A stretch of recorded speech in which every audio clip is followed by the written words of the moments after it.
Happy morning friends, సంతోషంగా ఉన్నారా? ఈరోజు వాక్యము ధ్యానించుకుందాము. యేషయ్య 58:9 వాక్యము. నీవు పిలవగా యెహోవా ఉత్తరమిచ్చెను, నీవు మొరపెట్టగా ఆయన నేనున్నానెను. Amen, amen, amen. అవును క్రీస్తునందు ప్రియమైన వారులారా, మనము పిలవగా ఆయన ఉత్తరమిచ్చే దేవుడై ఉంటున్నాడు.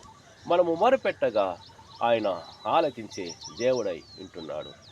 యేసు ప్రభుల వారు జీవము గల దేవుడు, భూమిని ఆకాశమును సృష్టించిన సృష్టికర్త. మనలను ఆయన స్వరూపములో నిర్మించుకున్న దేవుడై ఉంటున్నాడు. మనము పిలవగా ఆయన ఉత్తరమిచ్చే దేవుడై ఉంటున్నాడు. ఈ ఉదయకాలమందు యేసు ప్రభుల వారు ఈ విధంగా సెలవిచ్చుచున్నాడు. అతడు నాకు మొరపెట్టగా అతనికి నేను ఉత్తరమిచ్చేదనని సెలవిచ్చుచున్నాడు. నేను అతనికి తోడై ఉందునని సెలవిచ్చుచున్నాడు.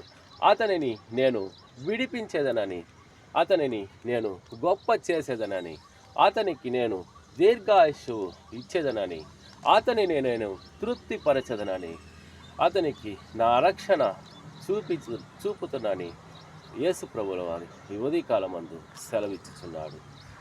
Amen, amen, amen. ఫ్రెండ్స్, ఈ ఉదయకాలమందు ఈ వాక్య భాగాన్ని వింటున్న ప్రతి ఒక్కరిని దేవుడు దీవించునుగాక. ఈ చిన్న సందేశాన్ని యేసు ప్రభుల వారు ఆశీర్వదించునుగాక. Amen, amen, amen. Praise the lord.